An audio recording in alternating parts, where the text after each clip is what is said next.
Welcome to Ganapathi academy Kakinada YouTube channel. ఇప్పటివరకు ఎవరైనా ఈ యూట్యూబ్ ఛానల్ని సబ్స్క్రైబ్ చేసుకున్నట్లయితే సబ్స్క్రైబ్ చేసుకోండి. రెండు తెలుగు రాష్ట్రాలు ఆంధ్రప్రదేశ్ తెలంగాణ అభ్యర్థులకు ఉపయోగపడే విధంగా ప్రతిరోజు కూడా మీకు డైలీ కరెంట్ అఫైర్స్ అదేవిధంగా జనరల్ స్టడీస్ అంశాలను అప్లోడ్ చేయడం జరుగుతుంది. అదేవిధంగా గణపతి అకాడమీ టెలిగ్రామ్ గ్రూప్లో కూడా మీరు జాయిన్ అయినట్లయితే అథమెటిక్ క్లాసెస్ అదేవిధంగా ఈ డైలీ కరెంట్ అఫైర్స్ నోట్స్ను కూడా మీరు కలర్ ఎడిషన్లో మీకు ప్రతిరోజు కూడా లభించడం జరుగుతుంది. ఈ వీడియో క్లాస్ యందు ఈ పర్యావరణము సుస్థిర అభివృద్ధికి సంబంధించి పార్ట్ 3కి సంబంధించినటువంటి సమాచారాన్ని తెలుసుకుందాం. సో ఇదంతా కూడా బేసిక్ ఇన్ఫర్మేషన్. ఈ బేసిక్ ఇన్ఫర్మేషన్ మనకి బాగా అర్థమైనట్లయితే ఈ పర్యావరణం సుస్థిరాభివృద్ధి అనేటువంటి టాపిక్ చాలా ఈజీగా ఉంటుంది, చాలా ఆసక్తికరంగా కూడా ఉంటుంది. సో మన యూట్రోఫికేషన్ వరకు చెప్పుకోవటం జరిగింది. Next coming to bio indicators. వీటిని జనరల్గా మనం జీవ సూచికలు అని పిలుస్తాం. ఈ జీవ సూచికలు అనేవి ముఖ్యంగా మనకి మైక్రో ఆర్గానిజమ్స్ కావచ్చు, లేదంటే మొక్కలు కావచ్చు, లేకపోతే జంతువులు కావచ్చు. ఇవి జీవ సూచికలుగా మనకి ఉపయోగపడుతూ ఉంటాయి. సో ఉదాహరణకి ఈ జీవ సూచికలకు ఉదాహరణకి ఒక కాన్సెప్ట్ తీసుకుంటే మనకి క్లియర్గా అర్థమవుతుంది. SO2 కాలుష్యానికి లైకేన్స్ అనేవి జీవ సూచికలుగా పనిచేస్తాయి. అంటే ఎక్కడైతే SO2 పొల్యూషన్ ఉంటుందో, సల్ఫర్ డయాక్సైడ్ పొల్యూషన్ ఉంటుందో ఆ ప్రాంతం వద్ద లైకేన్స్ అనేవి పెరగవు.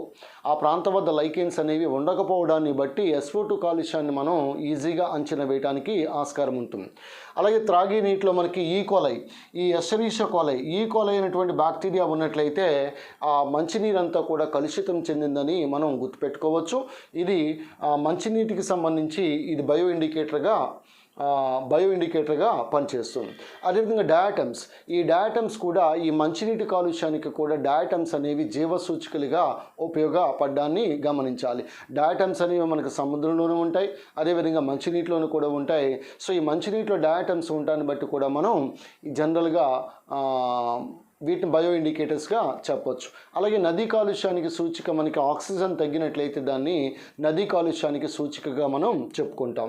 So this is about bio indicators. Examination point of view SO2 కాలుష్యానికి సూచికలు ఏమైనా బయో ఇండికేటర్స్ ఏమైనా లైకెన్స్గా గుర్తుపెట్టుకోవాలి.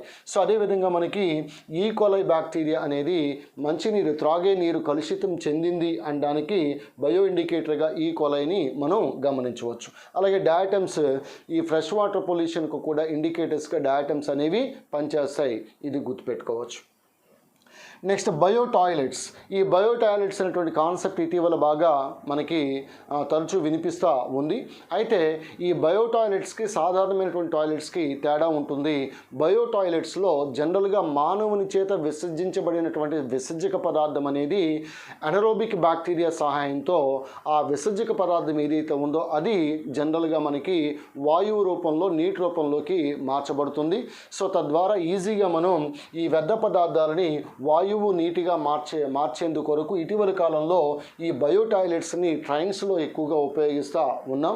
సో ఈ విధంగా మనకి తొలిసారిగా ఈ బయో టాయిలెట్స్ని మనకి వారణాసి బుందేల్ఖండ్ ఎక్స్ప్రెస్లో ఈ బయో టాయిలెట్స్ని వాడడాన్ని గమనించాలి. సో అలాగే మనకి గ్రీన్ కారిడార్, దేశంలో తొలి గ్రీన్ కారిడార్గా మనకి ప్రధానంగా మన్మదురై రామేశ్వరం తమిళనాడులో సో ఈ ప్రాంతాన్ని గ్రీన్ కారిడార్గా ప్రకటించడం జరిగింది. First green corridor in India, that is in between Manamadurai and Rameswaram which is in the state of తమిళనాడుగా గుర్తుపెట్టుకోవాలి. అలాగే దేశంలో తొలి గ్రీన్ రైల్వే స్టేషన్గా మన్వాల్ గుర్తుపెట్టుకోవచ్చు. ఇది జమ్మూ ఉదంపూర్ మధ్యలో ఉన్నటువంటి రైల్వే స్టేషన్ మన్వాల్ రైల్వే స్టేషన్.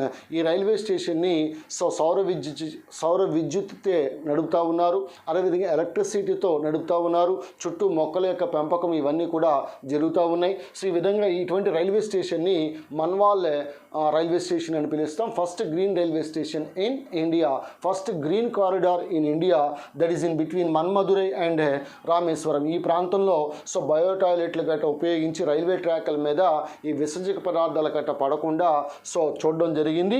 మన్మదురై రామేశ్వరంగా గుర్తుపెట్టుకోవాలి. First green corridor in India, railway green corridor. Next సెచి డిస్క్.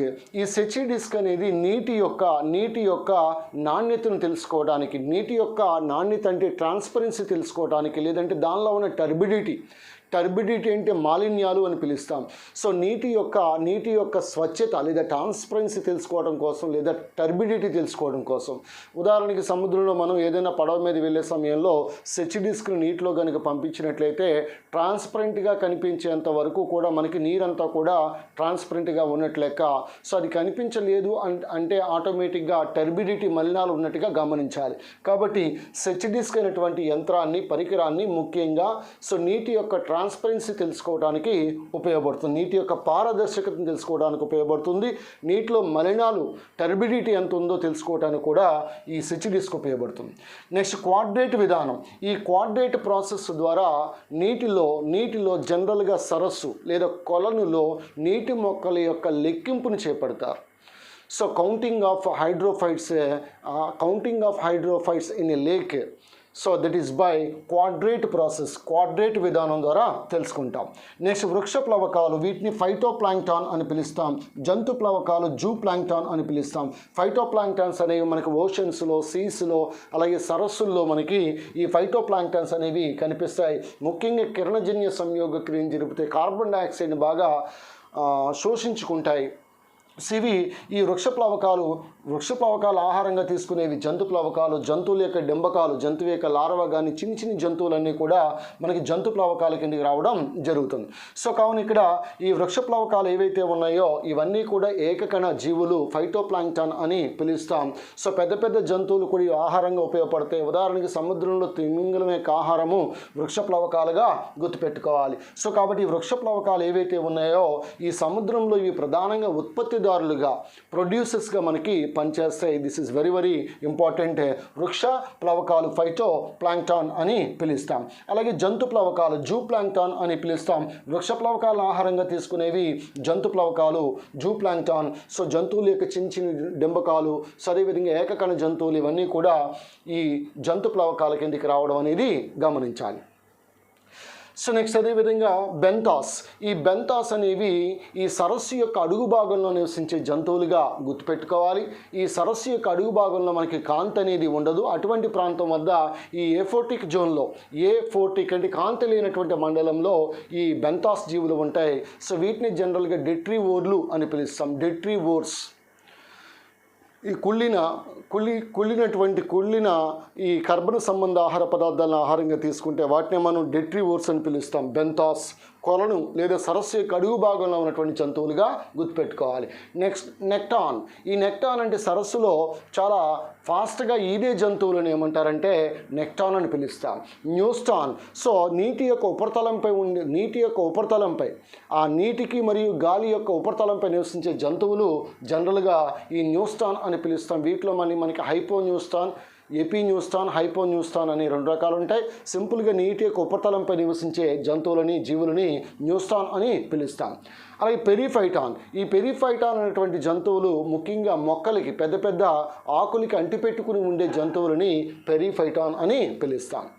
నెక్స్ట్ లోటిక్ మరియు లెంటిక్. లోటిక్ అనగా సో రన్నింగ్ వాటర్, ప్రవహించే నీటిని మనం లోటిక్ అని పిలుస్తాం. స్థిరంగా ఉన్నటువంటి స్టాండర్డ్ వాటర్ బాడీని మనం లెంటిక్ అని పిలుస్తాం. ఉదాహరణకి నదిలో నీరు ప్రవహిస్తూ ఉంటుంది కాబట్టి అది లోటిక్ అంటాం. సరస్సులో నీరు స్టాండర్డ్గా ఉంటుంది, దాన్ని లెంటిక్ అని పిలుస్తాం. So lotic, lentic. So running water and stagnant or standard water is lentic. Next mulching అనేసరికి so this is nothing but one kind of so layer on the soil. మృతికపై ఒక లేయర్ని ఫామ్ చేయటాన్ని మనం మల్చింగ్ అని పిలుస్తూ ఉంటాం. సాధారణంగా సో మొక్కలు కనుక మనం తీసుకున్నట్లయితే ఈ మొక్కల యొక్క ఆధార ప్రాంతం వద్ద, సో ఈ ఆధార ప్రాంతం వద్ద అంతా కూడా మొక్కల యొక్క పత్రాలు లేదంటే వెజిటేషన్ వీటన్నిటితో కూడినటువంటి ఒక సో పదార్థాన్ని అంతా ఏర్పాటు చేస్తారు. తద్వారా ఈ సాయిల్కి మాయిశ్చర్ అనేది కలుగుతుంది. సో మృతికి తేమ శాతం పెరగడం కొరకు ఈ విధంగా మల్చింగ్ అనేది చేస్తూ ఉంటాం. మల్చింగ్ అనేది ఒక లేయర్ ఫామ్ చేయటం. సో ముఖ్యంగా సాయిల్ మీద ఒక లేయర్ని ఫామ్ చేయటం.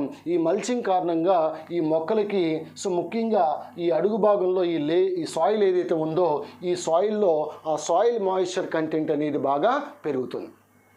Next humus. ఈ హ్యూమస్ అదేవిధంగా లిట్టర్ అనగా సో ఈ చెట్ల యొక్క ఆకులు, చెట్ల నుంచి వచ్చినటువంటి ఫలాలు లేకపోతే ఇతర రకాలైనటువంటి ఈ ఆకులు పత్రాలన్నీ కూడా కింద పడి మొత్తానికి లిట్టర్ అనేది ఫామ్ అవుతుంది. ఆ లిట్టర్ కుళ్ళిపోయిన తర్వాత మనకి సో ఒక రకంగా చెప్పాలంటే కుళ్ళినటువంటి కర్బన సంబంధ పదార్థంగా మారుతుంది. ఆ కుళ్ళిన కర్బన సంబంధ పదార్థాన్ని మనం హ్యూమస్ అని పిలుస్తాం. ఇది హ్యూమస్లో నైట్రోజన్ అనేది పుష్కలంగా మనకి లభిస్తుంది. సో నేలకు కూడా బ్రౌన్ కలర్, మృత్తికకు బ్రౌన్ కలర్ని ఇచ్చే పదార్థమే ఈ హ్యూమస్గా గుర్తుపెట్టుకోవచ్చు. కాబట్టి కుళ్ళినటువంటి కర్బన సంబంధ పదార్థాన్ని మనం ఇక్కడ హ్యూమస్ అని పిలుస్తాం. ఈ హ్యూమస్ నేలకి బ్రౌన్ రంగుని ఇస్తుంది. నెక్స్ట్ బయాన్సీ అనగానే తేలడము అనేటువంటి మీనింగ్ వస్తుంది. సో ముఖ్యంగా గమనించండి, ఈ జలచర క్షీరదాల అధ్యయనాన్ని మనం సిటాలజీ అని పిలుస్తాం. సిటాలజీ. ఈ తిమింగలాలు డాల్ఫిన్ యొక్క చర్మం కింద బ్లబ్బర్ ఉంటుంది. ఈ బ్లబ్బర్ అనేది బయాన్సీకి ఉపయోగపడుతుంది, అంటే తేలడానికి ఉపయోగపడుతుంది. కాబట్టి బ్లబ్బర్ అనే క్రొవ్వు పొర కలిగినటువంటి జంతువులు ఏవంటే తిమింగలం మరియు డాల్ఫిన్గా గుర్తుపెట్టుకోవచ్చు. వాటి చర్మం కింద ఉన్నటువంటి క్రొవ్వు పొర బ్లబ్బర్. ఈ బ్లబ్బర్ బయాన్సీకి తోడ్పడుతుంది. Next homeostasis. ఈ హోమియోస్టాసిస్ అంటే ద్రవాభిసరణ క్రమతలో భాగంగా, ఆస్మో రెగ్యులేషన్లో భాగంగా, వాటర్ బ్యాలెన్స్లో భాగంగా ఈ హోమియోస్టాసిస్ అనేది వస్తుంది. ముఖ్యంగా మానవ శరీరంలో హోమియోస్టాటిక్ అవయవాలు అంటే మూత్రపిండాలు. ఇవి సో నీరు మరియు లవణాల యొక్క సమతుల్యతకు తోడ్పడతాయి. కాబట్టి శరీరంలో వాటర్ బ్యాలెన్సింగ్ చేసేవి మూత్రపిండాలు, లవణాల బ్యాలెన్సింగ్ చేసేవి మూత్రపిండాలు. సో కాబట్టి ఈ విధంగా జీవి శరీరం లోపల మనకి నీరు మరియు లవణాల యొక్క సమతుల్యతనే జనరల్గా మనం హోమియోస్టాసిస్ అని పిలుస్తాం. ఈ హోమియోస్టాసిస్ అనేది that is an important concept in Osmo regulation లేదా ద్రవాభిసరణ క్రమత లేకపోతే వాటర్ బ్యాలెన్స్. సో హోమియోస్టాటిక్ అవయవాలు అంటే మూత్రపిండాలుగా గుర్తుపెట్టుకోవాలి. నెక్స్ట్ ఈస్టివేషన్ అంటే గ్రీష్మాకాల సుప్తావస్థ అని పిలుస్తాం. హైబర్నేషన్ అంటే శీతాకాల సుప్తావస్థ అని పిలుస్తాం. కొన్ని జంతువులు ముఖ్యంగా సో కొన్ని ప్రతికూల పరిస్థితులు కనుక ఏర్పడినప్పుడు, ఉదాహరణకి సో ఎండాకాలంలో ప్రతికూల పరిస్థితులు ఏర్పడినప్పుడు ఆ జీవులు సో మొత్తానికి దాన్ని సమ్మర్ స్లీప్ అని పిలుస్తూ ఉంటాం. సమ్మర్ స్లీప్ అంటే ఆ కాలంలో మొత్తానికి ఎటువంటి యాక్టివిటీ లేకుండా ఒక చోట సో ఉండిపోవడాన్ని జనరల్గా మనం ఈస్టివేషన్ అని పిలుస్తాం. ఇది గ్రీష్మకాలంలో జరిగేది సమ్మర్ స్లీప్ అంటాం. ఇది వింటర్ స్లీప్ శీతాకాల సుప్తావస్థ. సో ఉదాహరణకి ఈస్టివేషన్ నత్త సో బాగా ఎండాకాలం వచ్చినప్పుడు నత్త ఆటోమేటిక్గా ఇది గ్రీష్మకాల సుప్తావస్థలో ఉండిపోతుంది. అదేవిధంగా కప్ప తీసుకుంటే మనకి హైబర్నేషన్, శీతాకాల సుప్తావస్థలో కప్ప అంతా కూడా దాన్ని వింటర్ స్లీప్ అని పిలుస్తాం. సో ఆ కాలంలో అది గ్లైకోజన్ మాత్రమే ఆహారంగా సో ఉపయోగించుకోవడాన్ని గమనించాలి. సో ఈస్టివేషన్ అంటే గ్రీష్మకాల సుప్తావస్థ, నత్త ఉదాహరణ. హైబర్నేషన్ సో కప్పగా మనం తీసుకోవచ్చు శీతాకాల సుప్తావస్థ. Next euryhaline, stenohaline, very very important. Euryhaline, stenohaline జీవులు లేదా జంతువులు అంటే ఇక్కడ యూరిహెలైన్ అంటే so they can tolerate wide range of fluctuations in salinity. So ఇవి ఎక్కువ లవణీయత మార్పులను తట్టుకోగలిగి జీవించే జంతువులని యూరిహెలైన్ అంటాం. సో అలా కాకుండా ఎక్కువ లవణీయత మార్పులను తట్టుకోలేని జంతువులను ఏమంటారంటే స్టీనోహెలైన్ అంటాం. Once again, so urihaline animals they can tolerate so maximum or high levels of fluctuations in salinity.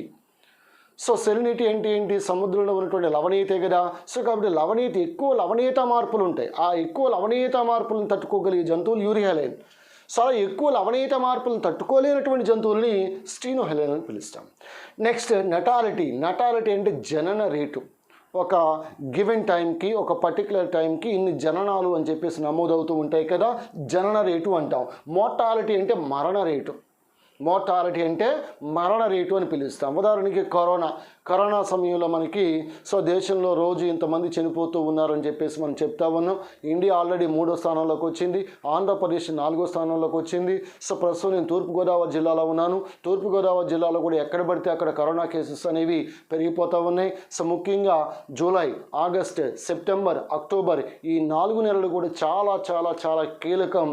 So corona అనేది ప్రతి ఒక్కరికి వస్తుంది. వచ్చి పోతుంది. సో దీనిలో ఎవరికైతే ఇమ్యూనిటీ ఉంటుందో వాళ్ళు బతుకుతారు, ఇమ్యూనిటీ ఎవరికైతే లేరో వాళ్ళు చనిపోవడానికి ఆస్కారం ఉంటుంది. సో దీని నుంచి ఎవ్వరు కూడా so no one can escape from COVID-19. ఈ విషయాన్ని మీరు గమనించండి. ధైర్యంగా సో ముందుకు వెళ్ళిపోవడం తప్ప వేరే మార్గం లేదు. సో ఇప్పుడే నేను ఫోన్ ద్వారా సో చాలా అంశాలు నాతో మాట్లాడుతూ ఉంటే మా ఇంటి పక్కన నలుగురికి వచ్చింది, మా సందులో నలుగురికి వచ్చింది. సో ఈ విధమైనటువంటి సమాచారం అనేది ఎప్పటికప్పుడు ఫ్రెండ్స్ రూపంలో తెలుసుకుంటా ఉన్నాం. ఏమైనప్పటికీ కూడా మనకి సో ధైర్యంగా ఉండి ముందుకి వెళ్ళటం తప్ప వేరే మార్గం కూడా లేదు. వ్యాక్సిన్ రావడానికి కూడా మనకి టైం పడుతుంది. ఎవరికి వాళ్ళు ఫిజికల్ డిస్టెన్సింగ్ పాటించి మాస్క్ని కనుక ధరించినట్లయితే కొంతవరకు ఉపశమనం ఉంటుంది. ఈవెన్ మాస్క్ ధరించినా సరే COVID-19 నుంచి తప్పించుకునే అవకాశం కూడా లేదు. సో మీరు బయటికి వెళ్ళినా వస్తుంది, వెళ్ళకపోయినా కూడా వస్తుంది.